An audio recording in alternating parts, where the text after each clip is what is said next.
जय हिंद दोस्तों, स्वागत है आपका आपके चैनल पे जिसका नाम है स्टूडेंट एकेडमी। और आज हम बायोलॉजी का एक नया चैप्टर लाए हैं आपके सामने। इसका नाम है रिप्रोडक्शन। यानी कि नाम तो इसका ये है कि हाउ डू ऑर्गेनिज्म रिप्रोड्यूस, जीव जनन कैसे करते हैं। और शॉर्टकट में बोलते हैं इसको कि भैया चैप्टर चलने वाला है रिप्रोडक्शन। इस चैप्टर को लेकर बच्चे बड़े एक्साइटेड रहते हैं, तो इस चैप्टर को हम विस्तार से पढ़ेंगे।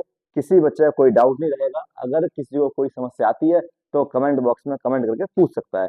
मैं ऐसा ही लेकर के चलूंगा कि आपको किसी को कोई समस्या ना आए। तो शुरू करें चैप्टर को।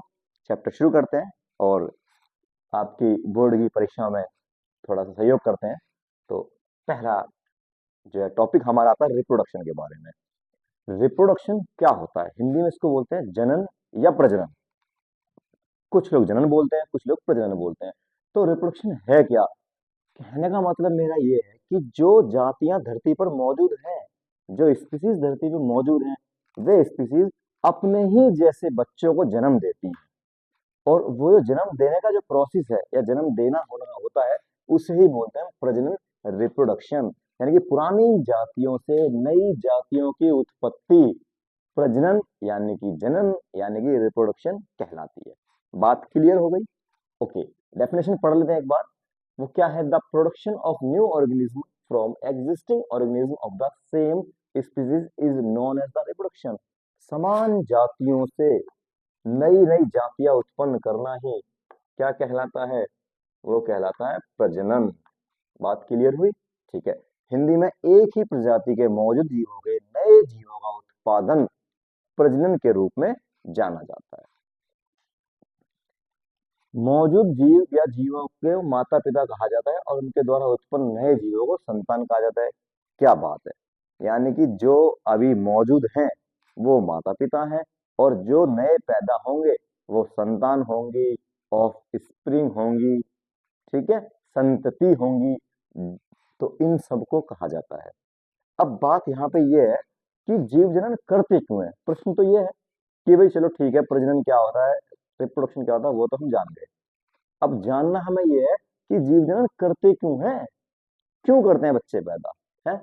तो जीव जनन इसलिए करते हैं ताकि पुरानी जातियों का अस्तित्व बना रहे आने वाले भविष्य में।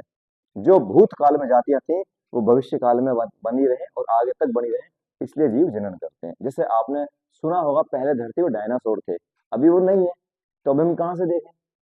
तो ऐसे ही अगर कोई जाति प्रजनन नहीं करेगी तो वो जाति धीरे धीरे लुप्त हो जाएगी, और ऐसा ना हो इसलिए जीव जनन करते हैं। ठीक है, वेरी गुड। आप देख पा रहे होंगे ये दो, एक कुत्ता है और एक ये फीमेल कुत्ता है, यानी कि ये मेल डॉग है, वो फीमेल डॉग है, और इनके ये बच्चे हैं। तो ये दोनों हो गए जनक, और इनके क्या होगा, ये इनकी संतानें हो गई, ऑफ स्प्रिंग हो गई, संतति हो गई। नेक्स्ट, रिप्रोडक्शन के दो प्रकार हैं। जो रिप्रोडक्शन हमारा होता है, रिप्रोडक्शन हम दो तरीके से कर सकते हैं। दो तरीके हैं रिप्रोडक्शन करने के। पहला है एसेक्सुअल रिप्रोडक्शन, यानी कि अलैंगिक प्रजनन, और दूसरा है सेक्सुअल रिप्रोडक्शन, लैंगिक प्रजनन। ठीक है, पहला एसेक्सुअल रिप्रोडक्शन और दूसरा है सेक्सुअल रिप्रोडक्शन, लैंगिक प्रजनन। बात आती है कि भैया जो एसेक्सुअल है, जो अलैंगिक प्रजनन है, ये क्या होता है? तो अलैंगिक प्रजनन उस प्रजनन को कहते हैं जिसमें बिना सेक्स सेल का प्रयोग करके नए जीव की उत्पत्ति करते हैं। उसको बोलते हैं हम उसको बोलते हैं हम एसेक्सुअल रिप्रोडक्शन। और जिसमें हम लैंगिक कोशिकाओं का प्रयोग करके, सेक्स सेल का यूज करके जब नई संतान का जन्म करते हैं, तो उसको बोलते हैं हम सेक्सुअल रिप्रोडक्शन, लैंगिक प्रजनन कहते हैं उसको। The reproduction of a new organism from single parent without involvement of sex cells, मतलब सेक्स सेल्स का उसमें प्रयोग नहीं होता और बच्चे पैदा हो जाते हैं, तो उसको बोलते हैं अलैंगिक प्रजनन। अब बात यहाँ पे गौर करने की है कि एसेक्सुअल रिप्रोडक्शन में हमेशा अकेला पेरेंट होता है। अब चाहे उसे तुम माँ मान लो, चाहे उसको बाप मान लो, होगा अकेला पेरेंट। ठीक है, सिंगल पेरेंट्स होता है, चाहे वो मेल हो चाहे फीमेल हो, ऐसा तो होता ही नहीं है, पर सिंगल पेरेंट होता है और वो नए जीव की उत्पत्ति करता है, उसको बोलते हैं अलैंगिक प्रजनन। जैसे आप देख पा रहे हैं अमीबा के अंदर हो रहा है, ठीक है, जैसे हाइड्रा के अंदर होता है, जैसे रोज के अंदर होता है, गुलाब के अंदर होता है। आगे है, do organism create exact copy of themselves in asexual reproduction. बहुत गौर करने वाली बात है कि जब अलैंगिक प्रजनन होता है बच्चों, जब एसेक्सुअल रिप्रोडक्शन होता है, तो उसमें कोई जो जीव होता है वो एग्जैक्ट कॉपी तैयार करता है, अपनी अपनी हूबहू प्रति कॉपी तैयार करता है अलैंगिक प्रजनन में, क्योंकि उसी की ही बॉडी से नए जीव उत्पन्न होते हैं। जैसे आप देखोगे अमीबा का बच्चा बिल्कुल अमीबा जैसा, हाइड्रा का बच्चा सेम टू सेम डिट्टो। ठीक है, ओके नेक्स्ट। अब जो हमारा एसेक्सुअल रिप्रोडक्शन है उसके कुछ टाइप हैं। उसका टाइप है फीजन है, बडिंग है, स्पोर फॉर्मेशन है, रीजनरेशन है, फ्रेगमेंटेशन है और वेजिटेटिव प्रोपेगेशन है। एक दो तीन चार पांच छह, छह टाइप है। इधर हिंदी में बात करें हम तो विखंडन है, इसको बोलते हैं मुकुलन, मुकुलन, इसको बीजाणु निर्माण, इसको पुनर्जनन, विखंडन और वनस्पति प्रवरक या फिर कायिका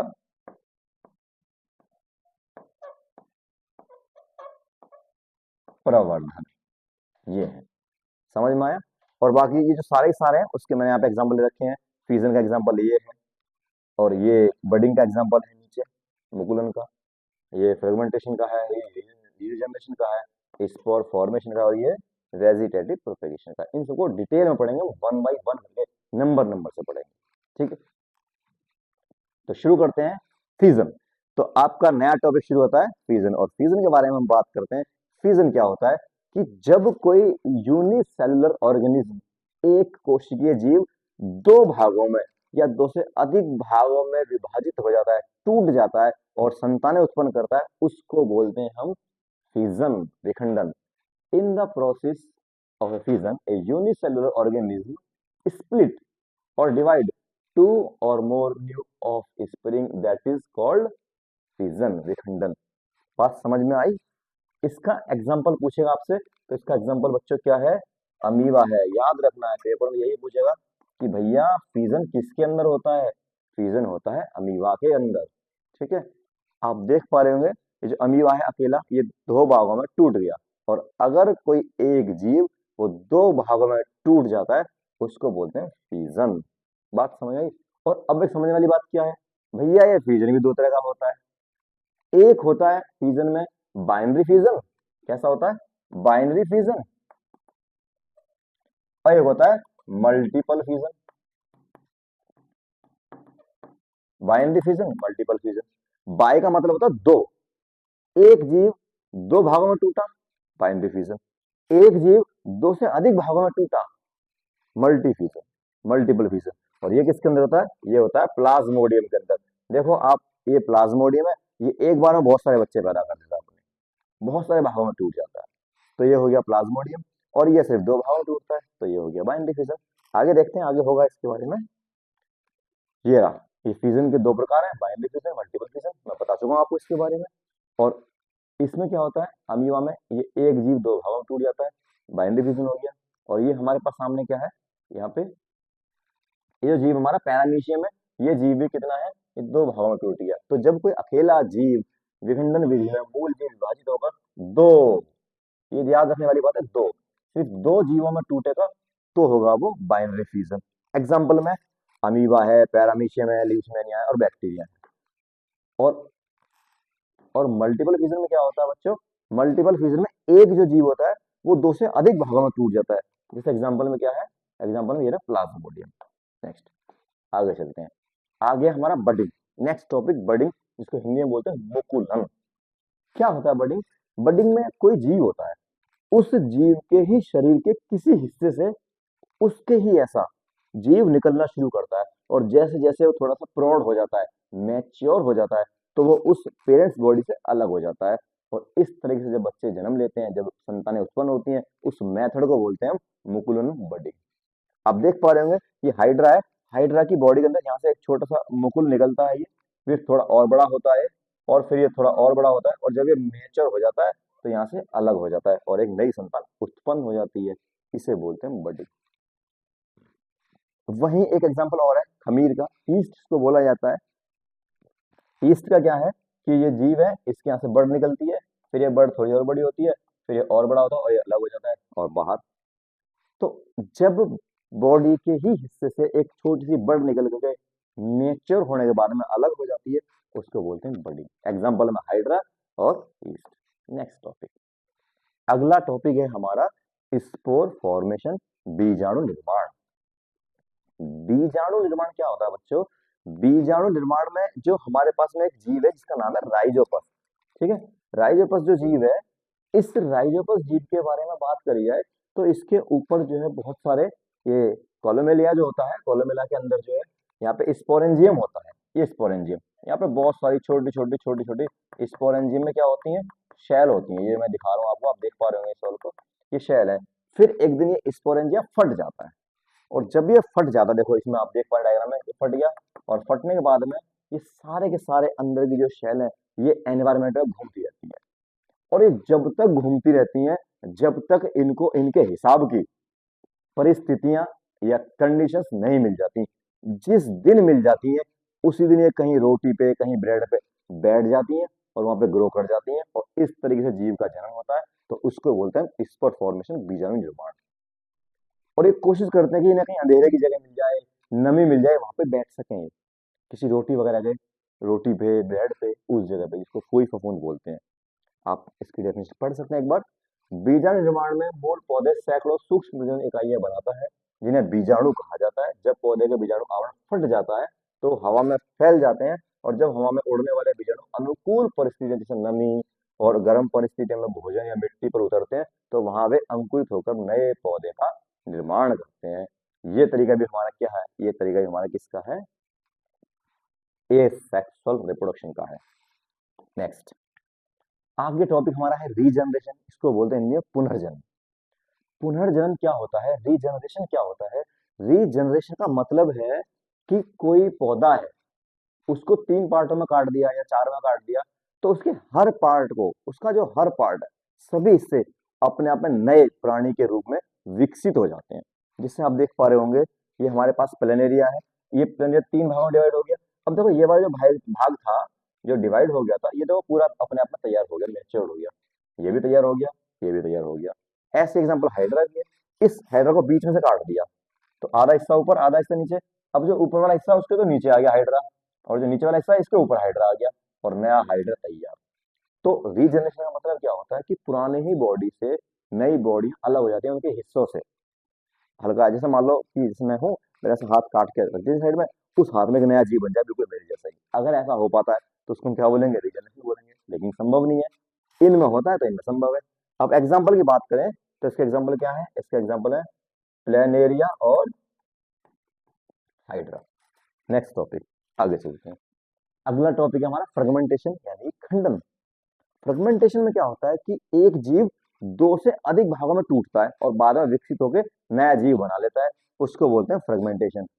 अच्छा, आप बोलोगे भैया बाइनरी में भी ऐसा ही था, बाइनरी फ्यूजन में और फ्रेगमेंटेशन फर्क है। यहाँ पे मल्टी सेलुलर ऑर्गेनिज्म है, वहां पे यूनिसेलुलर ऑर्गेनिज्म थे। Multi cellular organism, the breaking up of a body of a simple multicellular organism into 2 pieces or maturing each of which subsequently grow to form a complete new organism is called fragmentation। मतलब बात इतनी सी है कि 2 भागों में टूटे या 2 से अधिक भागों में टूटे और नया जीव विकसित तो हो जाएगा, लेकिन जो जीव है ना, ये बहुकोशिकीय है, मल्टी सेलुलर जीव है ये। इसका एग्जाम्पल है हमारे पास में स्पाइरोगायरा और सी एनिमोन। ये दोनों जीव इस तरीके से हैं, इनके एग्जाम्पल आपको याद रखने हैं। ठीक है जी, बात समझ में आई। नेक्स्ट, अगला टॉपिक हमारा वेजिटेटिव प्रोपेगेशन।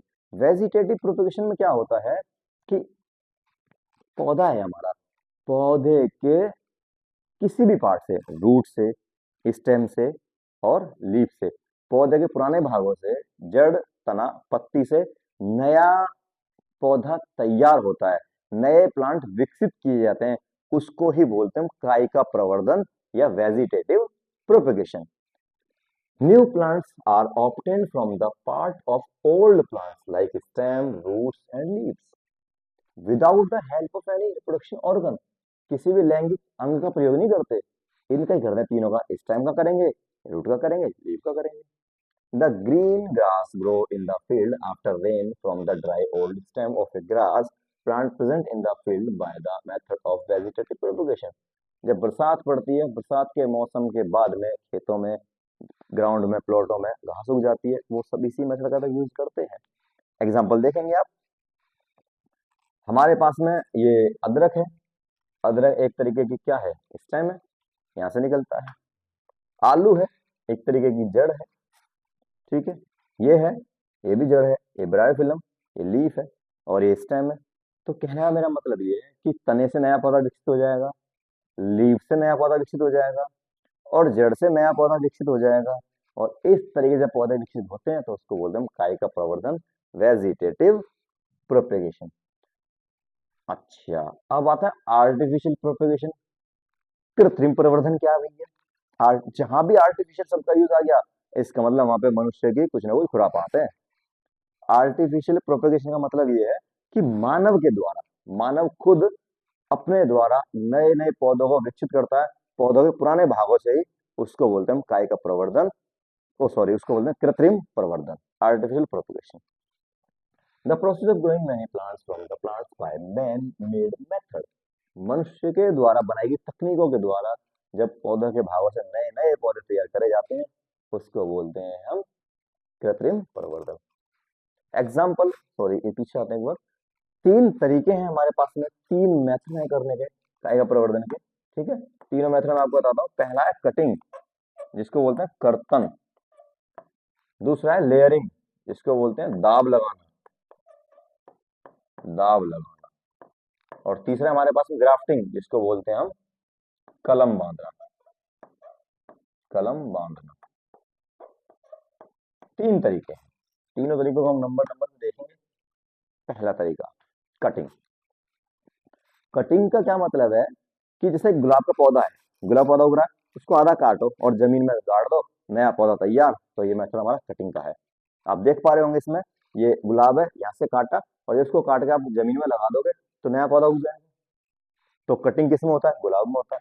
ये केले का पौधा आप देख रहे होंगे, इस केले को यहाँ से काटेंगे इस तरफ से और जमीन में डाल देंगे, फिर नया केले का पौधा तैयार हो जाएगा। आप यहाँ देख रहे हो कैक्टस को, इसको यहाँ से काटेंगे और जब काटने वाला जमीन में डालेंगे, नया पौधा उग जाएगा। तो ये तरीका है काटने का पौधों को और उनसे अलग करने के। पौधा लिया, उसको काट के उससे अलग कर लिया, जमीन में बो दिया, नया पौधा तैयार हो गया। इस तरीके को बोलते हैं हम कटिंग। बात क्लियर है? नेक्स्ट टॉपिक, ये पूछा किसके अंदर ऐसा होता है कटिंग लगाना, किसके अंदर कर सकते हैं? तो रोज के अंदर कर सकते हैं, बनाना के अंदर कर सकते हैं, कैक्टस के अंदर कर सकते हैं। इसके एग्जाम्पल लिखे हुए हैं साथ साथ। अगला ग्राफ्टिंग। ग्राफ्टिंग को हिंदी में बोलते हैं कलम बांधना। क्या बोलते हैं हिंदी में इसको? कलम बांधना, कलम बांधना, कलम बांधना। क्या होता है कलम बांधना? कि आप देख रहे हो कोई पौधा है, ये हमने पौधा लिया, उस पौधे को काट दिया, यहाँ से काट दिया, एक पौधा और लिया, उसको भी काट लिया, तो उसकी कलम उसके ऊपर रख दी, उसकी कलम उसके ऊपर रख दी। देखो ये पौधा है ब्लैक कलर का, इसको काटा हमने, यहाँ पे रख दिया। अब यहाँ पे रखने के बाद हम दोनों पौधों को अगर आपस में बांध दिया इस तरीके से, देखो यहाँ बांध दिया हमने, बांधने के बाद में नया पौधा तैयार हो जाएगा कुछ दिनों के बाद में। तो ये हमारी है ग्राफ्टिंग, कलम बांधना। ऐसे ही सेम टू सेम यहाँ पे ये पौधा लिया हमने, काटा, इस पौधे में इसको घुसेड़ दिया, बीच में डाल दिया और फिर इसको हमने बांध दिया। जब बांधने के बाद में कुछ दिनों बाद जब वो मेच्योर हो जाएगा तो वहां से नए नए पौधे विकसित हो जाएंगे। इसको बोलते हैं ग्राफ्टिंग, कलम बांधना। Is that clear? इसमें जो बात ध्यान देने वाली है, वो ध्यान देने वाली बात दोस्तों ये है, the cut stem of the plant और ट्री हैविंग रूट। जिसमें रूट होती है, ये वाला हिस्सा, ये वाला हिस्सा नीचे वाला, ये वाला हिस्सा, इसको बोलते हैं स्टॉक। और जिसमें रूट नहीं होती, जो ऊपर वाला होता है, ये वाला हिस्सा, ये वाला हिस्सा, उसको बोलते हैं हम साइकॉन। साइकॉन बोलते हैं या सेक्शन बोलते हैं। आप सेक्शन कह सकते हैं, साइकॉन कह सकते हैं। ये ऊपर वाला हिस्सा है। हिंदी में बात करी जाए इनकी, तो जो ऊपर वाला हिस्सा है उसको स्टॉक कहते हैं, स्टॉक लिखा हुआ है, और जो नीचे वाला हिस्सा है उसको भी साइगन कह रखा है। तो ये याद रखना, पेपर में पूछता है, एमसीक्यू में भी पूछा जाता है, ठीक है। नेक्स्ट आगे चलते हैं। अगला है लेयरिंग, इसको बोलते हैं दाब लगाना। लेयरिंग क्या होता है कि जैसे पौधा उग रहा है कोई, ठीक है, पौधा उग रहा है, उस पौधे की जो जड़ें नीचे आ रही हैं, वो जड़ें जमीन तक, जैसे पौधा है कोई पुराना पौधा है बरगद का, या फिर आप एक चमेली का पौधा ले लो। चमेली का पौधा उग रहा है, सब झाड़ियां सी पड़ी है ऐसे, तुमने एक झाड़ी सी पकड़ी उसकी, जमीन पे दबाई, उसमें मट्टी वट्टी घेरी एक जगह पे जहाँ से जमीन से टच कर रहा हो, और छोड़ दिया। कुछ दिनों में क्या होगा कि वहां पे जड़ निकल के आ जाएंगी, और जैसे जड़ निकल के आएगा पौधा हल्का सा बड़ा होगा, काट के अलग कर देंगे, नया पौधा तैयार। देखो, मैं ये बताना चाह रहा हूँ, जैसे यहाँ से पौधा पकड़ा, तो इसकी पूरी पूरी टहनी को इस तरीके से पकड़ा, जमीन पर लाए, यहाँ रखा और ऐसे कर दिया, और इस हिस्से में यहाँ पे क्या कर दिया, यहाँ पे हमने डाल दी इसके ऊपर मिट्टी। जब हम इसके ऊपर मिट्टी डाल देंगे, तो कुछ दिनों में क्या होगा, यहाँ पे जड़ें निकल के आ जाएंगी, इस तरीके से जड़ें निकल जाएंगी। और जब जड़ें निकल जाएंगी और यहाँ पे नई पत्तियां उगनी शुरू हो जाएंगी, आगे नया प्लांट आगे चलना शुरू हो जाएगा, तो फिर हम इसको इससे काट करके अलग कर देंगे। तो ये जो तरीका हमारा, इसको बोलते हैं लेयरिंग, दाव लगाना। डेफिनेशन आप यहाँ से पढ़ लेंगे, लिख लेंगे, ठीक है। मैं साइड में आ जाता हूँ, आपको स्क्रीनशॉट लेना है तो आप वो भी ले सकते हैं। Okay, next. अब यहाँ पे बात आती है भैया कि आर्टिफिशियल ऑफ वेजिटेशन है, मतलब उसके लाभ क्या है। जो हम वेजिटेटिव प्रोपगेशन करते हैं, जो पुराने पौधों के हिस्सों से नए पौधे उगाते हैं, उसके लाभ क्या है, क्या फायदे हैं इसके, क्यों करते हैं। तो भैया इसका पहला फायदा तो ये है कि इसको ना किसी भी मौसम में, किसी भी मौसम में, किसी भी मौसम में उगा सकते हैं, जब मन करे जब। दूसरा, कम केयर करनी पड़ती है, कम देखभाल करनी पड़ती है, ठीक है। तीसरी बात क्या है इसकी, तीसरी बात यह है कि डिजीज फ्री होते हैं, बीमारी मुक्त पौधे होते हैं। चौथी, किसी भी समय कर सकते हैं, किसी भी मात्रा में, मतलब कितने भी उगा सकते हैं, किसी भी मात्रा में। और पांचवी, बिना बीज के कर सकते हैं, बिना बीज के। ये सब एग्जाम्पल, मतलब ये सब फायदे हैं इसके, ठीक है। नेक्स्ट, आगे, टिश्यू कल्चर, उत्तक संवर्धन क्या है, very important and interesting topic. Tissue culture में क्या होता है कि कोई पौधा है, ठीक है, मान लो ये पौधा है, इस पौधे के सबसे आखिरी छोर पर, यहाँ पर ग्रोइंग टिप पर, यहाँ से सेल निकालेंगे, यहाँ से टिश्यू निकालेंगे, यहाँ से सेल निकालेंगे, टिश्यू निकालेंगे, उन सेल और टिश्यू का ही यूज करके नए पौधा तैयार करा जाएगा, या नए पौधे तैयार करे जाएंगे। इस तरीके को, इस मेथड को कहते हैं टिश्यू कल्चर। बात समझ आई। किसी भी पौधे के बढ़ते हुए सिरे से निकले हुए उतक के छोटे टुकड़े से उपयुक्त वृद्धि माध्यम में नए पौधे का उत्पादन उतक संवर्धन कहलाया जाता है। यही बात मैंने यहाँ पे इंग्लिश में लिखी है, तो आप याद रखेंगे। हाँ, जो बात याद रखने वाली है, वो जो इंपॉर्टेंट बात है, वो तो ये है कि इसका एक नाम और है टिश्यू कल्चर का। इसका नाम बच्चों क्या है, माइक्रो प्रोपेगेशन, सूक्ष्म प्रवर्धन इसका एक और नाम है। परीक्षा में अगर पूछ लेगा सूक्ष्म प्रवर्धन क्या है, तो घबराना नहीं है, है? हाँ, आप देख पा रहे होंगे, ये हमारे पास पत्ती है, यहाँ से काटा हमने, इसके अंदर से वो निकले कुछ, इसके टिश्यू निकाले हमने, उसको यहाँ पे रखा और लैब में तैयार करे, और बहुत सारे पौधे एक बार में तैयार कर लिए। अब इसके भी लाभ होते हैं, इसका क्या फायदा है, तो जो मैंने फायदा पीछे लिखवाया है यहाँ पे, ये सभी फायदे किसके अंदर आ जाएंगे, इसी के अंदर भी आ जाएंगे, ठीक है। तो चलते हैं नेक्स्ट, अगले टॉपिक पे। ये टिश्यू कल्चर के फायदे क्या हैं कि डिजीज फ्री होगा, बहुत जल्दी बन जाएंगे, अनुवांशिक सुधार हो जाएंगे इसके अंदर, और जो जातियां खत्म हो रही है उन्हें हम बचा सकते हैं, और पादप का अध्ययन कर सकते हैं। तो ये सभी बातें, यही बातें इंग्लिश में लिखी हुई हैं। कुछ नुकसान है इसका, इसमें पैसा खर्च होता है, लागत होती है, बहुत कॉस्टली होते हैं, और अनुवांशिक स्थिरता रहती है, मतलब एक बार जो जीन में चीजें आ गई वो बराबर बची रहती है, जीनों कभी आगे बदलता नहीं है, और बहुत मेहनत करनी पड़ती है, और नैतिक चिंताएं होती है, मतलब कि हम कर रहे हैं, सही कर रहे हैं, नहीं कर रहे हैं। और अगला, जो वेरिएशन आनी चाहिए एक पौधे से नए पौधे में, कुछ पीढ़ियों के बाद में बदलाव नया नया आना चाहिए, वो नहीं आ पाता इसके अंदर। तो ये कुछ डिसएडवांटेज है, और वो कुछ इसके एडवांटेज है, ठीक है। नेक्स्ट चलते हैं अगले टॉपिक पे।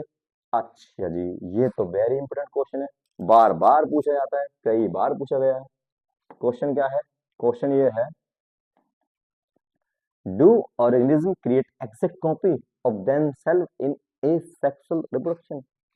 क्या लैंगिक प्रजनन में जो जीव है वो एकदम अपनी हूबहू प्रतिलिपि तैयार कर लेता है? हाँ, इसका आंसर है यस, कर लेता है। कैसे कर लेता है? वो इस प्रकार से कर लेता है क्योंकि उनकी ही बॉडी के पार्ट से नए पौधे उगाए जाते हैं।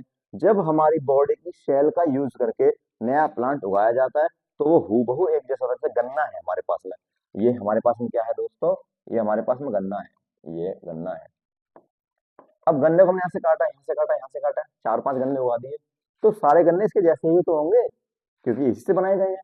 हाँ, सेक्सुअल में ऐसा नहीं होता, क्योंकि वहां पे दो पेरेंट होते हैं, कुछ बॉडी के वहां से आती है सेल, कुछ वहां से सेल आती हैं, तब मिलकर के नया कुछ बनता है, तो अलग हो जाता है। लेकिन यहाँ तो इसी से सब चीजें बन रही है, तो सेम टू सेम ही होगा गन्ने के साथ तो। और वैसे भी यहाँ पे सेक्सेस यूज नहीं होती, पौधे के पुराने पार्ट्स से ही करते हैं। ठीक है, जी हाँ। अब हमारा चैप्टर का दूसरा पहलू शुरू होता है, सेक्सुअल रिप्रोडक्शन।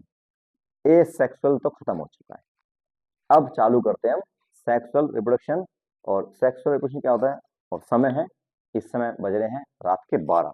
हाँ, तो सेक्सुअल रिप्रोडक्शन हो चुका है।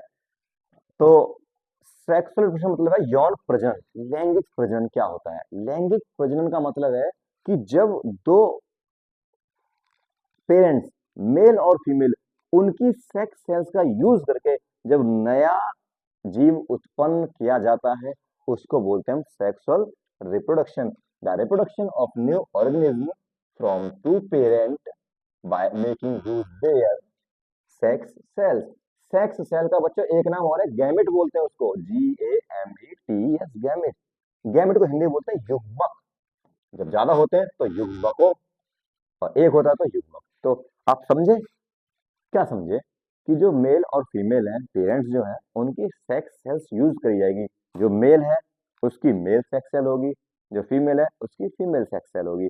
इन सेक्स सेल को हम गैमेट भी कहते हैं, मेल गैमेट या फीमेल गैमेट, नर युग्मक या मादा युग्मक। नर युग्मक और मादा युग्मक मिल करके नए जीव की उत्पत्ति करते हैं, उसे बोलते हैं हम सेक्सुअल रिप्रोडक्शन। समझ में आई? देखो यहाँ पे ये मेल है, सॉरी ये फीमेल है, लड़की है कोई ये, और इधर जो है मेल है, लड़का है, आदमी है। इन दोनों ने अपनी अपनी सेक्स सेल का यूज करा। इसकी सेक्स सेल का नाम क्या है, एग है, अंडा है। इसकी सेक्स सेल का नाम क्या है, स्पर्म है।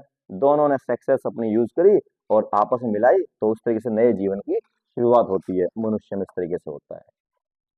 इस तरीके से मछलियां हैं यहाँ पे, एक मछली ये है, एक मछली है, इन दोनों ने अपनी सेक्स सेल्स का यूज करा और फिर यहाँ पे बने नए जीव, उस तरीके से नए बच्चे तैयार इनके हो गए। तो ये भी फिश में भी ऐसा ही होता है, लैंगिक प्रजनन होता है। और मेंढक में भी इस तरह होता है, लैंगिक प्रजनन मेंढक में भी होता है। तो इसको यौन प्रजनन या लैंगिक प्रजनन आप कुछ भी कह सकते हैं। नेक्स्ट आगे चलते हैं, इसमें कुछ बातें हैं उससे रिलेटेड जो मैं आपको बता चुका हूँ, देख लेते हैं एक बार। Sexual reproduction take place by the combination of special reproductive cell called sex cells. मैंने बोला ना आपको कि सेक्स सेल्स का प्रयोग करते हैं, इसके अंदर sex cell involve sexual reproduction are called gametes. और इनको क्या कहते हैं बच्चों, इनको गैमेट्स कहते हैं। ठीक है, लैंगिक कोशिकाएं कह सकते हैं इनको, इनको युग्मक कह सकते हैं। अब आते हैं हम पहले फूलों में, पहले हम पढ़ते हैं फूलों में, फिर हम पढ़ेंगे एनिमल्स में। तो फूलों में बात करते हैं हम sexual reproduction in flowering plant.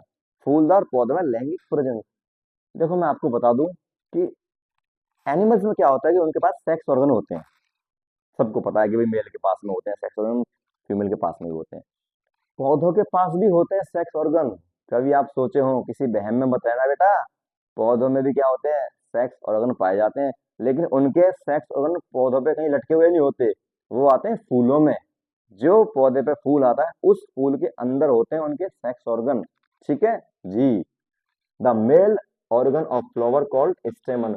जो मेल है, जो पौधा है और नर पौधा है, तो उसके सेक्स ऑर्गन नाम क्या है बच्चों, उसके सेक्स ऑर्गन का नाम है स्टेमन, और हिंदी में इसको कहते हैं हम पुंकेसर। ठीक है जी। फूल का नर अंग जिसे पुंकेसर कहते हैं, मेल पार्ट को बोलते हैं स्टेमन या पुंकेसर, और फीमेल के वो बोलते हैं हम कार्पल। क्या बोलते हैं फीमेल के को, कार्पल बोलते हैं फीमेल वाले को। मेल वाले को बोलते हैं पुंकेसर और फीमेल वाले को बोलते हैं कार्पल। याद रखेंगे सभी, मेल का स्टेमन और फीमेल का कार्पल, मेल का पुंकेसर और फीमेल का क्या, स्त्री केसर। उसमें क्या है, ठीक है, आसान है इसमें तो, जी हाँ, उसमें स्त्री केसर होता है। यहाँ तो बात समझ में आ गई। अच्छा, अब जो इनके जो ऑर्गन है, स्टेमन है, उसके अंदर उसकी सेक्स सेल्स रखी हुई होती हैं, और उनकी सेक्स सेल्स को बोलते हैं हम गैमेट्स या फिर पोलन ग्रेन्स। जो पौधे हैं उनकी जो सेक्स सेल्स होती हैं उसको हम पोलन ग्रेन्स कहते हैं या पराग कण कहते हैं। हिंदी में पराग कण कहते हैं, इंग्लिश में पोलन ग्रेन्स कहते हैं। और मादा के जो अंदर होते हैं उनको हम ओव्यूल्स कहते हैं। क्या कहते हैं दोस्तों? ओव्यूल्स कहते हैं। और हिंदी में उसको बोलते हैं हम अंडे या बीजांड कहते हैं। बीजांड कहते हैं या अंडे कहते हैं या ओवा कहते हैं या अंडाणु कोशिका कहते हैं, क्या ही नाम है, कुछ भी कह लो। यहाँ देखो आप, ये फ्लावर है, ये जो फूल है आपके सामने, इस फूल के अंदर ये जो बीच में है, ये जो बीच में है, ये तो है इसकी फीमेल पार्ट। और जो साइड साइड में चार दिखाई दे रहे हैं, ये है इसके मेल पार्ट। इसको मैं अलग से दिखाता हूँ। तो जो मेल पार्ट है वैसा दिखता है पौधों का। एक मिनट दोस्तों। हम्म,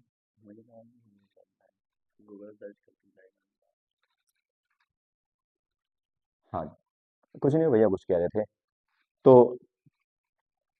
हाँ जी, आपको यकीन नहीं हो, रात के 12 बज रहे हैं। देखो आप घड़ी में देखते हैं, 12 बज के 7 मिनट हो गई है। देखो कितनी मेहनत करनी पड़ रही है आपके लिए। तो आप भी तो करो, आपकी भी तो परीक्षाएं हैं, हमारी तो परीक्षाएं भी नहीं है। चलो शुरू करते हैं।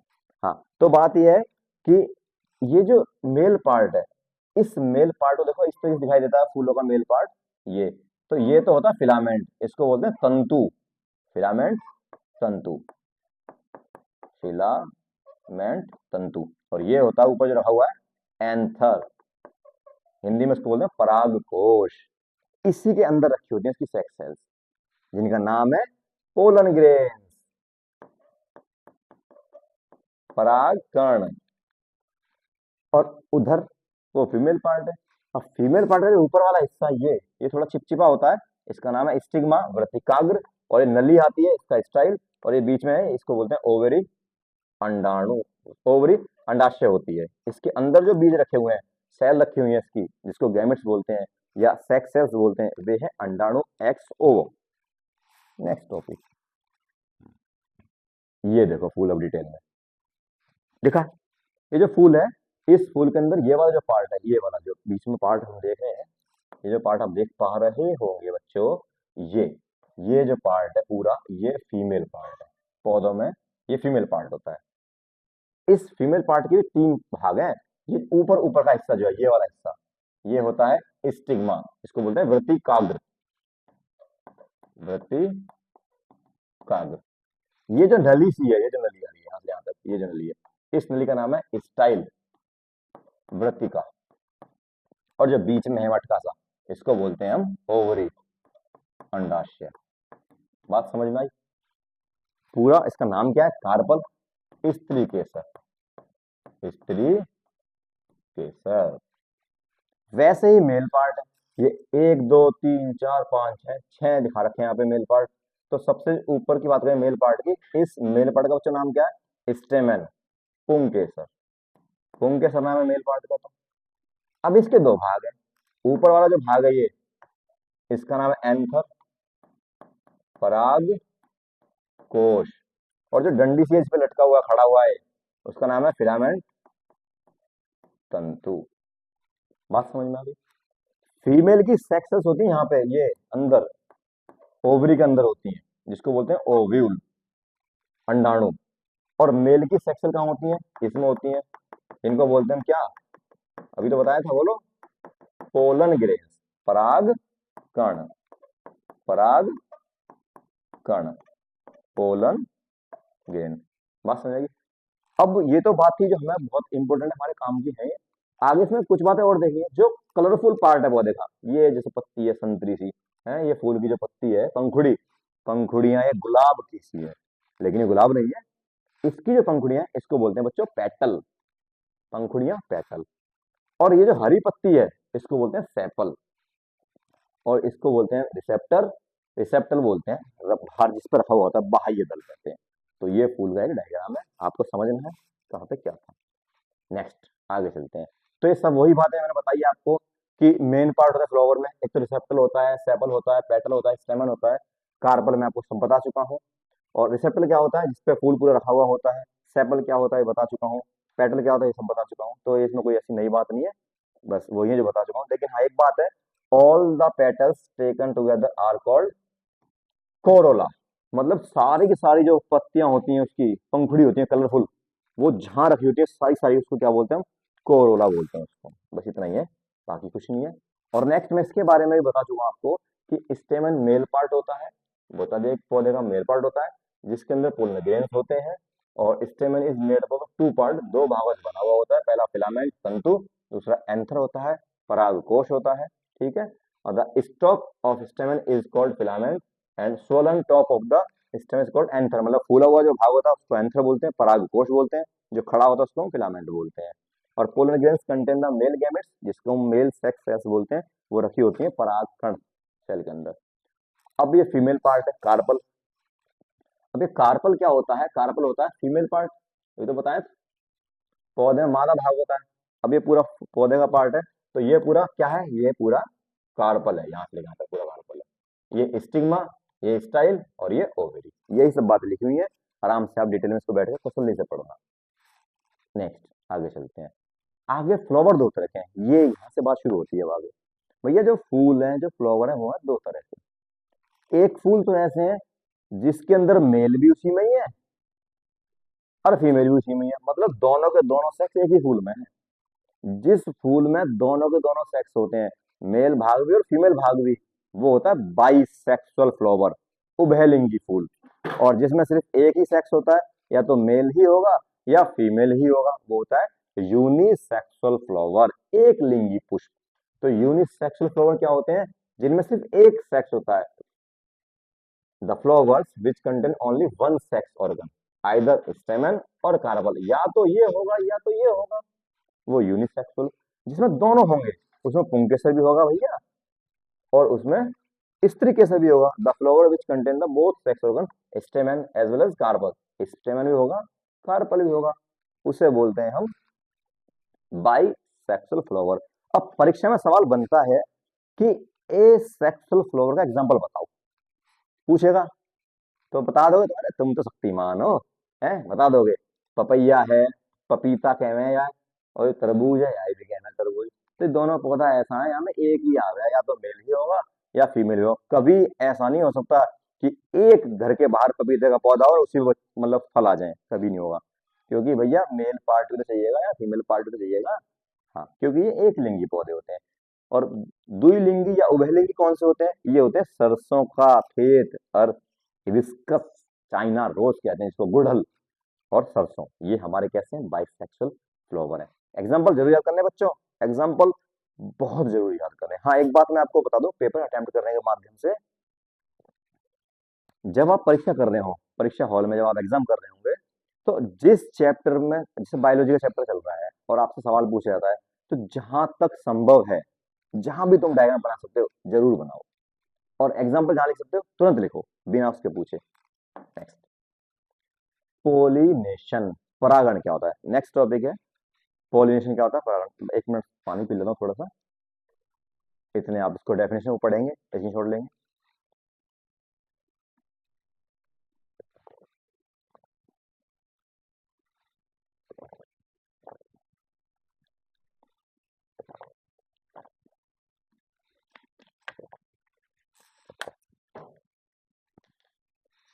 जी हाँ, पॉलिनेशन परागण क्या होता है तो पढ़ लिया होगा आपने।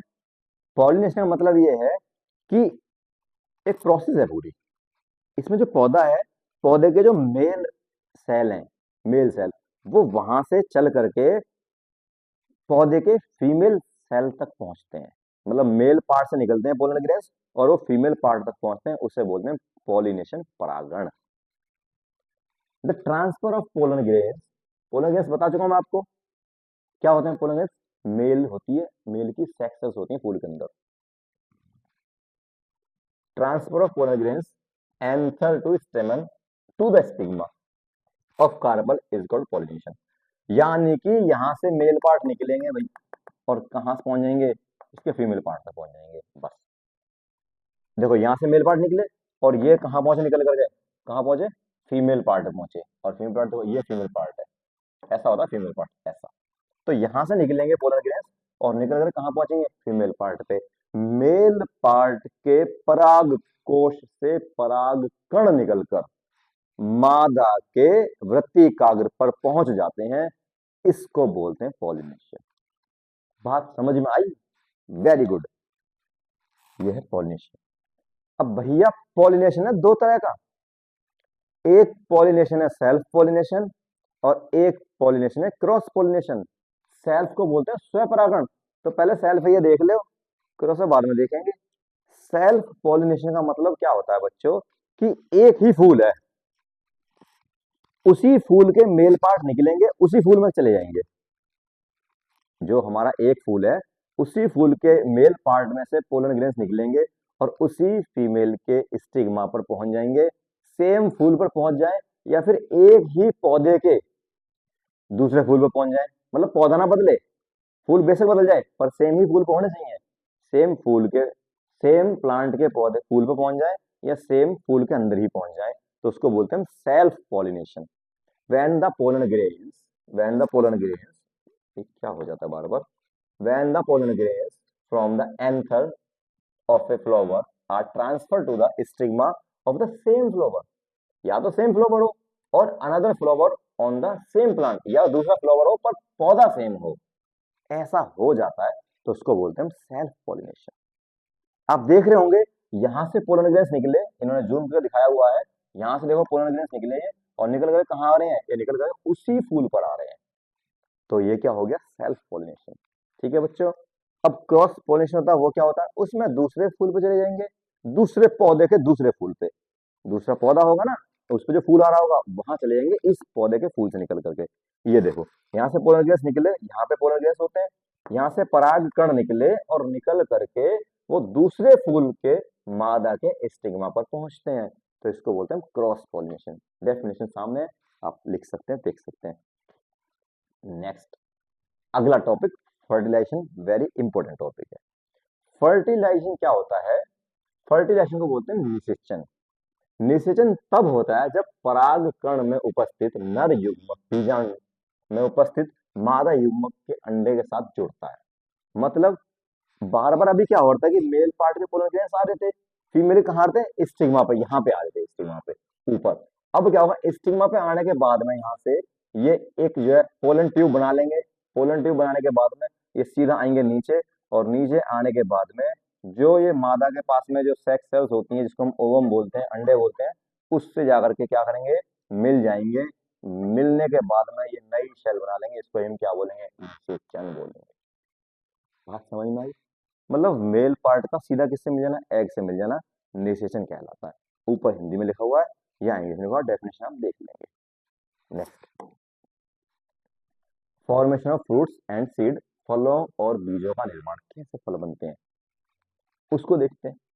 देखो, तो जो हमारे पास, ये जो हमारे पास तंतु है, जो स्टेमेन, जो मतलब तंतु है मेल पार्ट का, और ये हमारा क्या एंथर था, इसके अंदर से पोलन गैस निकले, और निकलने के बाद हम कहाँ पहुंचे, ये मादा के वर्ती कागर पे स्टिग्मा पे पहुंचे, और यहाँ से जाने के बाद हम नीचे गए और सेल से मिले, तो यहाँ पे क्या हो गया, फर्टिलाइजेशन। यहाँ तो तुम पढ़ चुके हो पिछली साइड में। फर्टिलाइजेशन होने के बाद में ये जो ओवरी है, ये जो ओवरी है, जो अंडाणु है, अंडाशय है, सॉरी, ये जो अंडाशय है, ये डेवलप हो जाता है किसके अंदर, एक फल के अंदर, ये फल में विकसित हो जाता है। तो जो सेब दिखाई दे रहा है, इस सेब को आप, जो सेब दिखाई दे रहा है आपको, ये ओवरी है पौधे की, फूल की।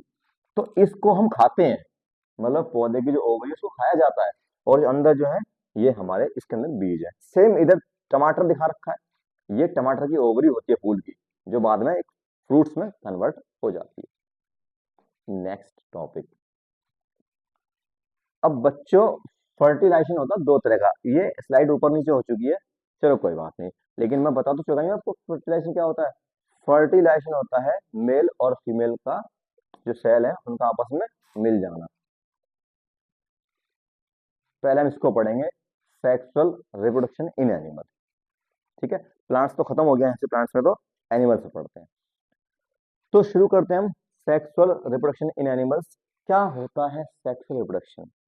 सेक्सुअल रिप्रोडक्शन में आप बता जानते हैं, बार बार बताया जा रहा है कि जो मेल की जो सेक्स सेल है, जिसको एनिमल्स के अंदर स्पर्म कहा जाता है, वो जो मेल की जो सेक्स सेल है स्पर्म, और जो फीमेल की सेक्स सेल है ओवम, वो दोनों जब आपस में मिल जाती है तो उसको ही बोलते हैं हम सेक्सुअल रिप्रोडक्शन इन एनिमल।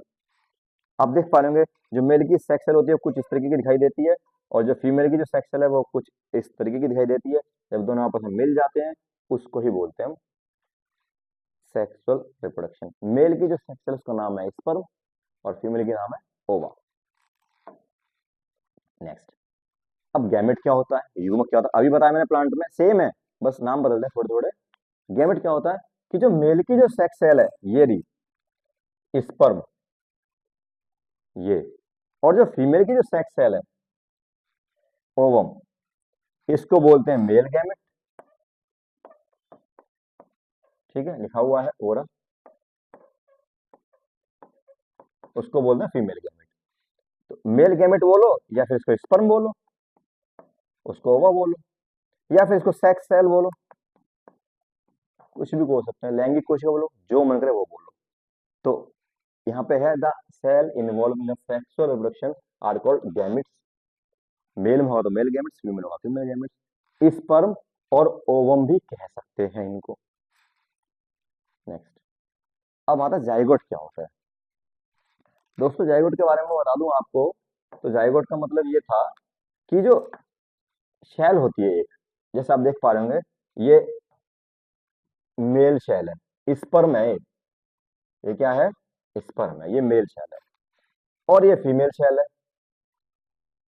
ये फीमेल सेल है। तो जब मेल सेल और फीमेल सेल आपस में जुड़ेंगी, तो जुड़ने के बाद में एक नई सेल बनाएंगी, पर वो एक होगी। ये दो सेल है, अभी एक ये दोनों मिलकर के एक सेल बनाएंगी। वो जो नई सेल होती है, जो नई सेल बनती है दोनों के मिलने के बाद में एक, उसी सेल का नाम दोस्तों क्या होता है, उस सेल का नाम होता है जाइगोट। जाइगोट को हिंदी में बोलते हैं युग्मनज। ठीक है, वही लिखो। नेक्स्ट, आगे है फर्टिलाइजेशन। फर्टिलाइजेशन क्या होता है, जैसे प्लांट्स में होता है एनिमल्स में होता है, भाई वहां पे उनके सेक्सेस यूज करते हैं, यहाँ पे इनके सेक्सेस यूज करेंगे। तो फर्टिलाइजेशन क्या होता है, फर्टिलाइजेशन होता है हमारे यहाँ पे निषेचन। इसमें क्या होता है कि जो स्पर्म है, ये रहा स्पर्म, देखो ये देख रहे होंगे आप, ये स्पर्म जा रहा है, ये स्पर्म है, और ये ओवम है, इतना बड़ा आप देख पा रहे होंगे इसमें, ये ओवम है। तो ये ओवम है, एग सेल है फीमेल की, ये मेल की स्पर्म है, ये दोनों आपस में मिल जाती है। जैसे ही दोनों आपस में मिल जाती हैं और मिलने के बाद में नई शेल जाइगोट बनाती है, अभी पीछे बताया था, तभी इसको क्या बोलते हैं कि भैया निषेचन हो चुका है, फर्टिलाइजेशन हो चुका है। The fusion of male gamete यानी कि स्पर्म का विद फीमेल गैमेट यानी कि ओवम का, आपस में मिलने के बाद क्या बनाना, जाइगोट बना देना, क्या कहलाता है, फर्टिलाइजेशन कहलाता है। ये आपके सामने। नेक्स्ट, अब फर्टिलाइजेशन के बारे में बात करें, तो बच्चों फर्टिलाइजेशन होता है दो तरह का है। कहाँ था जो हम आगे थे वहां पर, ये फर्टिलाइजेशन होता है दो तरह का। एक होता है इंटरनल फर्टिलाइजेशन जिसको बोलते हैं हम आंतरिक निषेचन, एक होता है एक्सटर्नल फर्टिलाइजेशन, बाह्य निषेचन। तो आंतरिक निषेचन क्या होता है उसके बारे में बताते हैं कि ऐसा निषेचन, पता लगा ना फर्टिलाइजेशन क्या होता है, जान चुके हो ना, मेल सेल और फीमेल सेल आपस में मिल जाना और मिल करके नई सेल बना देना। अगर यह कार्यक्रम फीमेल बॉडी के अंदर होता है, अगर मेल सेल और फीमेल सेल आपस में मिलकर के एक नई सेल जाइगोट युग्मनज बनाती है, उसे निषेचन कहते हैं। अगर ये सारा कार्यक्रम फीमेल बॉडी के अंदर होता है तो उसको बोलते हैं हम आंतरिक निषेचन यानी कि इंटरनल फर्टिलाइजेशन। और अगर ये सब कार्यक्रम फीमेल शरीर के बाहर होता है तो उसे बोलते हैं बाह्य निषेचन। बस इतनी सी बात है। अब ये देखो, ये जो मेल मुर्गा है, ये मुर्गी है, यहाँ पे क्या हो रहा है कि ये निषेचन कर रहे हैं, तो ये स्पर्म इसकी बॉडी के अंदर डाल दिए जाते हैं। तो स्पर्म जो अब एग से मिलेंगे उसकी बॉडी के अंदर ही मिलेंगे जाकर के, तो वहीं पे ही सेल बनाएंगे, वहीं निषेचन होगा। तो ये आंतरिक निषेचन का एग्जाम्पल है। बाह्य निषेचन का ये एग्जाम्पल है। बाह्य निषेचन क्या होता है कि एग और ओवम बॉडी से बाहर मिलते हैं। जैसे आप देखते हैं मेंढक, समुद्र मतलब मेंढक जब तालाब वालाब में होते हैं तो टर टर की आवाज करते हैं ना, तो वो इसलिए करते हैं कि वो दूसरी मेंढक को बुलाते हैं अपने पास में आवाज कर करके। तो उस दौरान क्या करते हैं, ये अपने अंडे निकाल देते हैं बाहर, ये अपने स्पर्म बाहर छोड़ देते हैं। ये देखो, ये जो पड़े हुए हैं ना यहाँ पे ब्लैक ब्लैक आप देख पा रहे होंगे, ये सब इसकी सेल पड़ी हुई है, एक्सेल वहां पे छोड़ दी, उसके बाद में उन्होंने आवाज लगाई, फिर वहां पे मेल मेंढक पहुंचा, फिर उसने अपने स्पर्म वहां पे छोड़े, तब ये फ्यूज होते हैं। ठीक मछलियों में भी ऐसा ही होता है, मछलियों ने एग्स छोड़े हुए हैं पानी में, फिर वहां पे मछली आती है, मछला आता है मतलब है, मछली नहीं मछला आता है, और वो अपने स्पर्म छोड़ता है, फिर फ्यूज होते हैं, तो इस तरीके से बच्चे पैदा मतलब होते हैं, यानी शुरुआत होती है उसकी जो है। तो ये बॉडी के बाहर होता है। जब बॉडी के बाहर निषेचन होता है उसको बोलते हैं बाह्य निषेचन, एक्सटर्नल निषेचन। और ये बता चुका आपको क्या होता है। ठीक है, ये हो गया हमारा, ये भी हो गया, ये भी हो गया, नेक्स्ट टॉपिक हमारा एम्ब्रियो। अच्छा जी, एम्ब्रियो क्या है? इसको हिंदी में बोलते हैं भ्रूण। देखो, जब मेल शेल और फीमेल सेल आपस में मिली, तो मिलने के बाद में क्या हुआ? मिलने के बाद में एक नई शेल बनी जिसका नाम पड़ा जाइगोट। और यहाँ पे क्या हो गया था? निषेचन हो गया था। लेकिन जो जाइगोट है बच्चों, जाइगोट जाइगोट थोड़ी रहेगा, धीरे धीरे तो बड़ा होगा ना, कुछ दिनों के बाद में विकसित होगा। तो विकसित होने के बाद में वो जब डेवलप हो जाता है, तो उस अवस्था को बोलते हैं कि ये भ्रूण है। अभी ये आप देखो, इसमें आप देख पा रहे होंगे, ये हमारा स्पर्म है, ये आ रहा है, ये स्पर्म है और ये ओवम है। स्पर्म और ओवम आपस में मिले, मिलने के बाद उन्होंने एक सेल बना ली। ये सेल और कुछ दिन बाद में डेवलप होती चली गई, तो इन्होंने ब्लास्टोसाइट बना लिया। और ये ब्लास्टोसाइट कुछ दिन बाद डेवलप हो गया, तो एक जीव बना लिया। इसको ही हम क्या बोल देते हैं? इसको बोल देते हैं, क्या है ये? एम्ब्रियो है ये क्या है? भ्रूण है। गर्भ के अंदर भ्रूण आ चुका है। इस तरीके से भ्रूण की बात की जाती है। तो भ्रूण आप समझ चुके होंगे। नेक्स्ट आगे चलते हैं। अगला है हमारा advantage of sexual reproduction. Sexual reproduction लाभ क्या है? बहुत लाभ है इसके, आप पढ़ लेंगे। पहला क्या है? लैंगिक प्रजनन में अनुवांशिक विविधता आती है, मतलब जेनेटिक सुधार होता है, इंप्रूवमेंट होता है। और विभिन्न विशेषताओं वाली नई प्रजातियों की उत्पत्ति में लैंगिक प्रजनन का महत्वपूर्ण भूमिका होती है, मतलब नई नई प्रजातियां आती हैं। ये अनुवांशिक विविधता विभिन्न प्रजातियों के निरंतर विकास को बढ़ावा देती है, मतलब डेवलपमेंट होता है, विकास होता है। तो इसके लाभ है, ऐसे आप पढ़ लेंगे इसको, ऐसे कोई खास बात है नहीं है। आगे, why the amount of DNA does not gate double during sexual reproduction. यौन प्रजनन के दौरान डीएनए की मात्रा दुगनी क्यों नहीं होती? भाई वो बोल रहा है कि मेल से शैल आई, फीमेल से आई, तो दो दो आगे डीएनए, तो डबल क्यों नहीं होती, ये पूछा जा रहा है। तो इसका आंसर क्या है? The gametes are special type of cell called reproductive cell which contain only half amount of DNA. मतलब आधा डीएनए लेकर चलते हो। एन हैप्लॉइड होता है, इधर से एन आता है और इधर से एन आता है, हैप्लॉइड होता है। और ये आगे जाके क्या होता है? ये डिप्लॉइड हो जाता है बस। तो डबल इसलिए नहीं हो पाता है, ठीक है। युग्मक विशेष प्रकार की कोशिकाएं हैं जिन्हें प्रजनन कोशिका कहा जाता है, जिसमें किसी जीव की सामान्य शारीरिक कोशिकाओं की तुलना में डीएनए की मात्रा गुणसूत्र की संख्या की आधी मात्रा होती है। नेक्स्ट नेक्स्ट क्वेश्चन है तरुणाई। तरुणाई को बोलते हैं प्यूबर्टी, किशोर अवस्था, एडोलेसेंस, यौवनारंभ। यौवन का आरंभ क्या होता है? तो बच्चों, एक उम्र आती है, एक पर्टिकुलर एज आती है लड़कों में तथा लड़कियों में, जिसमें उनकी बॉडी में कुछ सडनली चेंज होने शुरू हो जाते हैं। तो वो जो चेंज शुरू होने हो जाते हैं, जिस एज पे आने के बाद ये सब बदलाव दिखाई देते हैं, उसको ही बोलते हैं प्यूबर्टी। ठीक है जी हाँ। अच्छा, होता क्यों है? ये इसलिए होता है कि लड़कों में एक हार्मोन है, इसका नाम है टेस्टोस्टेरोन।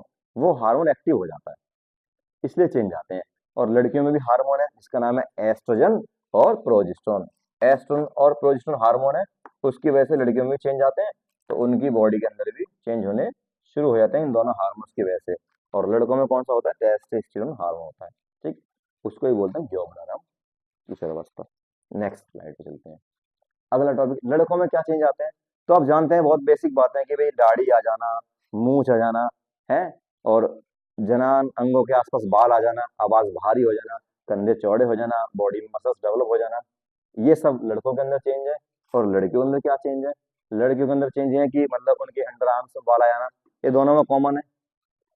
लड़कियों के स्तन जो है विकसित हो जाते हैं, क्योंकि वहां पे स्तनधारी ग्रंथियां डेवलप हो जाती हैं, जांग के पास एक्स्ट्रा फैट डिपॉजिट हो जाता है, और उनकी स्किन थोड़ी ऑयली हो जाती है। और एक जो दोनों कॉमन है, लड़कों को लड़कियों के प्रति और लड़कियों को लड़कों के प्रति अट्रैक्शन होना शुरू हो जाता है। तो ये सब चीजें हैं। और लड़कियों में एक चीज और है, उनका जो मासिक धर्म है, मेंस्ट्रुएशन साइकिल है, वो भी शुरू हो जाती है। तो और उनके भी जनन अंगों के आसपास बाल आ जाते हैं। तो ये सब दोनों में चेंज है, मेल में और फीमेल में। नेक्स्ट टॉपिक अपना देखते हैं, हमारा है ह्यूमन रिप्रोडक्टिव सिस्टम। मतलब जो हमारा जो जनन अंग है, मेल का फीमेल का, वो उसके बारे में जानते हैं। तो पहले शुरू करते हैं, the organ the organ associate with the process of reproductive in human male man and human female women are different, so the reproductive system in male and female are different which known as, अरे यार ये कुछ नहीं रहा, ऐसे ही रहा है। बस इनका कहना है कि मेल के अंदर ये मेल रिप्रोडक्टिव सिस्टम होता है, फीमेल के अंदर ये वाला रिप्रोडक्टिव सिस्टम होता है, जिसके कारण मेल और फीमेल का पता लगता है कि भाई ये मेल है और ये फीमेल है। जिसके अंदर ये वाला सिस्टम वो फीमेल, जिसके अंदर ये वाला सिस्टम वो मेल। और कुछ तीसरे भी होते हैं, वो जन्म मेल होते हैं ना फीमेल होते हैं, तो उनमें दोनों का कुछ कुछ मतलब हिस्सा होता है, गड़बड़ होती है, कुछ अलग ही चीज है उनका। तो अगली बात करते हैं हम, द मेल रिप्रोडक्टिव सिस्टम। क्या होता है मेल रिप्रोडक्टिव सिस्टम? आपके सामने देख पा रहे होंगे। तो जो आप देख पा रहे हैं, ये मेल रिप्रोडक्टिव सिस्टम है। सबसे पहले बात करते हैं इस नस की। ये जो नस है, ये जो पाइप सा है, ये नली जो है, इसको बोलते हैं हम वास डिफरेंस, शुक्रवाहिनी कहा जाता है इसको। अगला है सेमिनल वेसिकल। ठीक है, ये जो देख पा रहे हैं यहाँ पे एक पत्ती सी है, ये सेमिनल वेसिकल्स है। एक है प्रोस्टेट ग्लैंड, ये जिसको मैं बच्चों बता रहा हूँ, आपको सिर्फ वही ध्यान समझनी है, बाकी आपके काम की चीजें नहीं है। ये प्रोस्टेट ग्लैंड, ठीक है। उसके बाद में टेस्टिस है, ये इसको हिंदी में बोलते हैं बच्चों वृषण। तो हाँ, ये टेस्टिस है, ये टेस्टिस, जिसको हिंदी में क्या कहते हैं वृषण। और एक है स्क्रोटम, जिसको बोलते हैं वृषण कोश।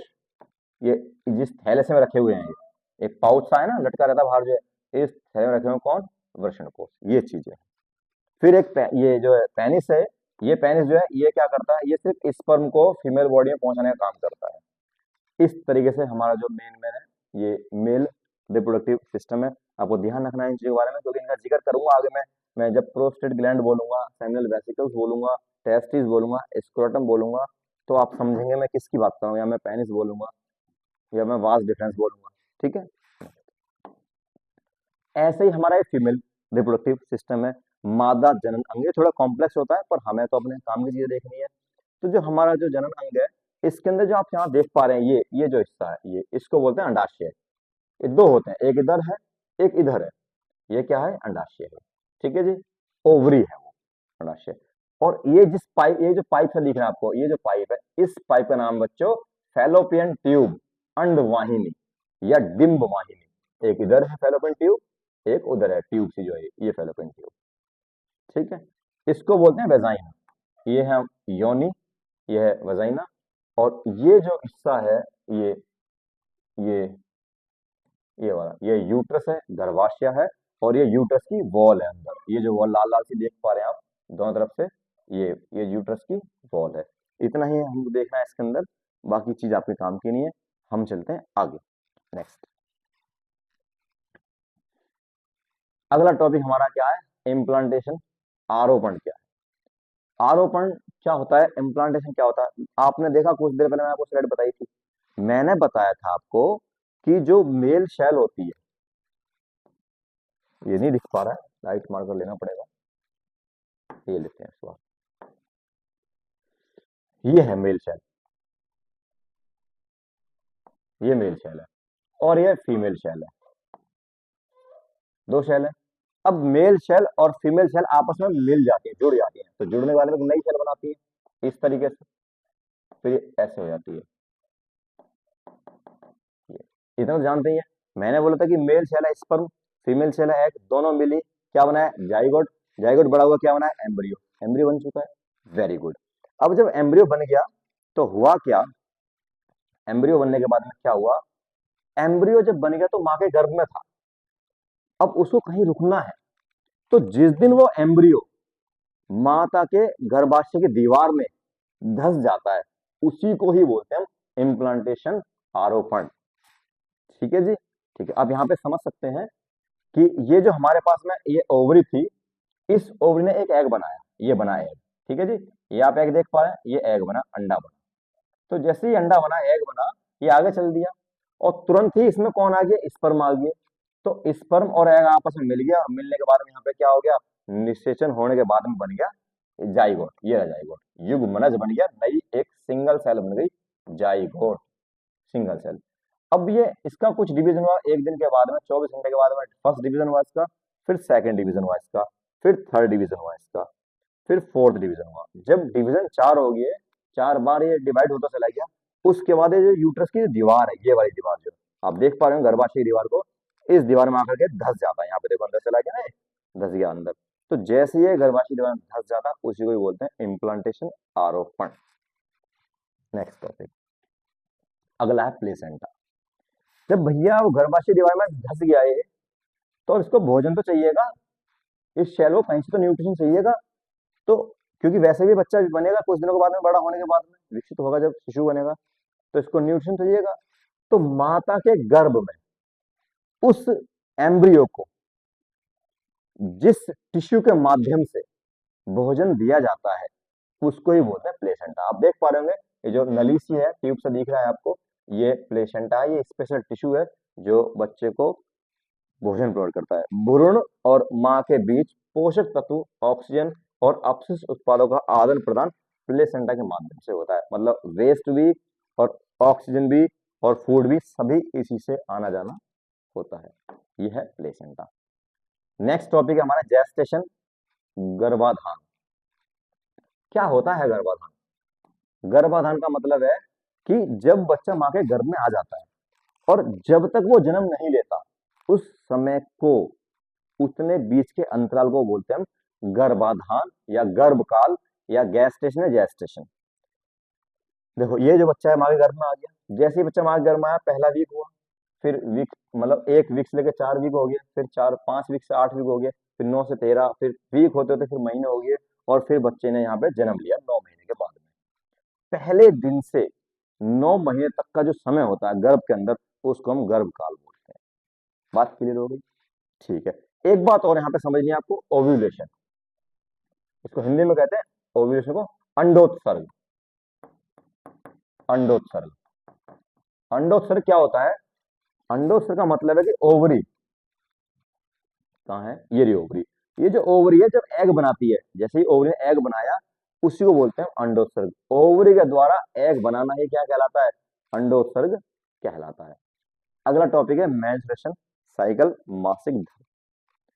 देखो अगर फीमेल बॉडी के अंदर स्पर्म आए और ओवरी ने एग बना दिया तो दोनों मिलेंगे, मिलने के बाद में भ्रूण बनेगा, एम्ब्रियो बनेगा और उसके बाद में वो बॉडी में धस जाएगा, उसको इम्प्लांटेशन बोलेंगे। और धसने के बाद में एक टिश्यू बनाएगा जिसको प्लेसेंटा बोलेंगे, जिससे बच्चे को खाना मिलेगा और 9 महीने के बाद में बच्चा जन्म लेगा। ये तो नॉर्मल नेचुरल प्रोसेस है। लेकिन ओवरी के अंदर एग तो बने, ओवरी ने एग तो बनाए फीमेल बॉडी के अंदर, लेकिन वहां पे स्पर्म नहीं पहुंचे। तो जब स्पर्म नहीं पहुंचते तो फर्टिलाइजेशन नहीं होता। तो उस कंडीशन में क्या होता है कि जो अंदर की जो दीवार है, यूट्रस की जो दीवार है, जो वेट करती रहती है हमेशा किसका, कि भाई अंडे मतलब स्पर्म आएंगे और यहाँ पे जो है बच्चा जन्म लेगा, तो उसके लिए प्रिपेयर करती है अपनी दीवार को। ठीक है।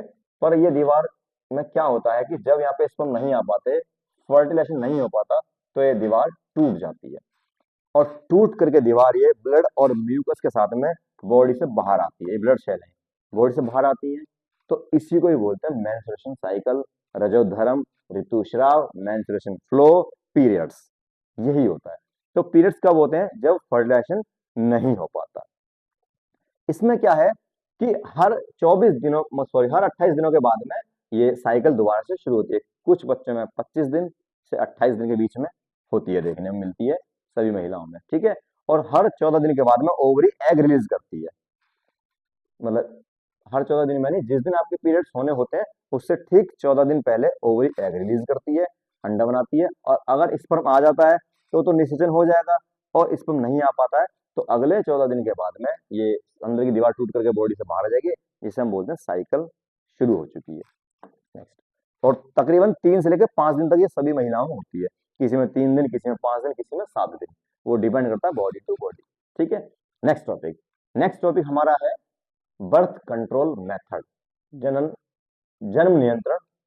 क्या होता है बर्थ कंट्रोल?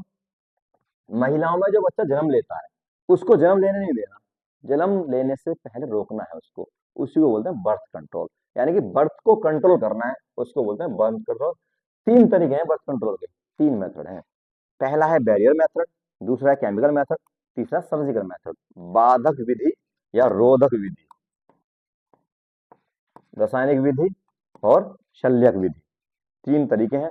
तीनों तरीकों को देखते हैं वन बाय वन करके। पहला तरीका बैरियर मेथड। बैरियर मेथड क्या होता है कि जो स्पर्म जैसे जाने होते हैं फीमेल बॉडी में, तो वही रुकावट पैदा कर देते हैं, वही रास्ता रोक देते हैं, तो उसको बोलते हैं बैरियर मेथड। इसमें मोस्टली कंडोम का यूज करते हैं, पेनिस के ऊपर कंडोम का यूज करके फीमेल बॉडी में स्पर्म को जाने से रोक सकते हैं, या फिर फीमेल कॉन्डम भी आते हैं, उसका यूज करके भी स्पर्म को वहां तक आने से रोका जा सकता है। ठीक है। गर्भावस्था को रोकने की बाधा विधियों में कॉन्डम और डायफ्राम जैसे भौतिक उपकरणों का प्रयोग किया जाता है। कंडोम के उपयोग का एक महत्वपूर्ण लाभ यह है कि व्यक्ति को यौन संचालित रोग भी नहीं होते हैं। ऐसे रोग जो सेक्स संबंध के दौरान फैलते हैं, वैसी बीमारियां भी नहीं होती कॉन्डम से, गॉर्निया, सिफिलिस और एड्स, तो इनसे वो बचाता है। तो बहुत ही इंपॉर्टेंट चीज है। बाकी सभी टेक्निक से सबसे बेहतरीन टेक्निक बैरियर मेथड है। Next, chemical method. Chemical method तो कॉमन है, इसमें क्या है, मेडिसिन का यूज करते हैं। इसमें गोलियां खाई जाती हैं। जब फीमेल गोली खाती हैं इसके अंदर, तो जो मेल के जो स्पर्म बॉडी के अंदर एंटर कर जाते हैं, तो उनको किल कर देते हैं, उनको मार देते हैं, और निषेचन हो नहीं पाता। तो इसे ही हम क्या बोलते हैं, इसको ही बोलते हैं हम केमिकल मेथड। एक और है इसमें जो बात है, IUCD। IUCD क्या है, इंट्रा यूटेरिन कॉन्ट्रासेप्टिव डिवाइस। IUCD इसका फुल फॉर्म को याद रखनी है। ये एक कॉपर की तरह की गोली आती है, जो केमिकल होते हैं इस तरीके से देखें कि ये फीमेल बॉडी में इंजेक्ट कर दी जाती हैं, और ये 3 साल के लिए 5 साल के लिए आती हैं, जो बॉडी को कभी भी जो है निषेचन नहीं करने देती। कभी भी महिलाएं उसमें कंसीव नहीं कर पाती, बच्चे जन्म नहीं दे पाती, तब तक इसका समय होता है तब तक। और थर्ड हमारा मेथड है वो है सर्जिकल मेथड। ये तो और इम्पोर्टेंट है। सर्जिकल मेथड में क्या होता है, सर्जरी होती है। अब जो आप देख पा रहे हैं वास्ट डिफरेंस है, मैंने बताया था ना, दिखाया था आपको मेल ऑर्गन में, ये बच्चों वास्ट डिफरेंस है पाइप का जो है। इसमें क्या होता है, यहाँ पे स्पर्म बने, ये टेस्टिस है, यहाँ पे स्पर्म बने, और बनने के बाद में स्पर्म बाहर चल दिए, ताकि उन्हें पेनिस से बॉडी से बाहर निकलना था। लेकिन उसको यहाँ नली पे ही काट के बंद कर देते हैं। यहाँ से इसको क्या कर देते हैं, बंद कर देते हैं काट करके, इधर से भी और इधर से भी। जब काट के बंद कर देते हैं, इसी को ही बोलते हैं वासक्टोमी। क्या होता है वासक्टोमी, पुरुष नसबंदी। नसबंदी होती है किसकी, पुरुष की, उसे बोलते हैं वासक्टोमी। और फीमेल में क्या करते हैं, फीमेल में जो फेलोपियन ट्यूब है, फेलोपियन ट्यूब को काट करके बंद कर देते हैं, उसे बोलते हैं ट्यूबिक्टोमी, मादा नसबंदी। फीमेल की ट्यूबिक्टोमी और मेल की वास्क्टोमी, पुरुष नसबंदी, मादा नसबंदी। उसमें काटते हैं वास डिफरेंस को, इसमें काटते हैं फेलोपियन ट्यूब को। Next, sexual transmitted disease, STD, sexual transmitted disease, full form पूछना था पेपर में, याद रखेंगे।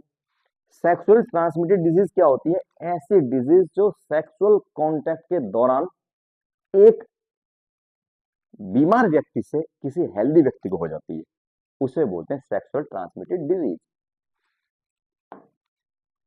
ये बीमारी वायरस से फैलती है, बैक्टीरिया से भी फैलती है। 3 तरह के कॉमन बीमारियां हैं, गॉर्निया, सिफिलिस और एक एड्स। गॉर्निया and syphilis are caused by bacteria. ये दोनों बीमारी किससे फैलती हैं, बैक्टीरिया से। प्रॉपर सवाल पेपर में कई बार पूछा गया है कि बैक्टीरिया से फैलने वाली बीमारी का नाम लिखो। और वायरस से कौन सी होती है, वायरस से एड्स होती है। अब भैया बात यह है कि HIV का पूरा नाम क्या है। HIV का पूरा नाम है ह्यूमन इम्यूनो डेफिशिएंसी वायरस, और एड्स का नाम क्या है, एक्वायर्ड इम्यूनो डेफिशिएंसी सिंड्रोम। ये एड्स का पूरा नाम है, ठीक है, याद रखेंगे। नेक्स्ट आगे चलते हैं अगली स्लाइड पे, और इसी के साथ आपका चैप्टर खत्म होता है। धन्यवाद, थैंक यू। तो ये जो आपका जो चैप्टर है, ये चैप्टर जो है आपको कैसा लगा, आपको कमेंट बॉक्स में बता सकते हैं। पेपर के लिए बहुत इंपॉर्टेंट था। मिलते हैं तब नेक्स्ट क्लास में, तब तक के लिए धन्यवाद। पढ़ते रहिए, बढ़ते रहिए। और एक बात और, अगर आपको हमारी क्लास समझ आती है, पसंद आती है, तो आप हमारे चैनल को सब्सक्राइब कर सकते हैं और वीडियो को लाइक और शेयर कर सकते हैं। ठीक है, जय हिंद।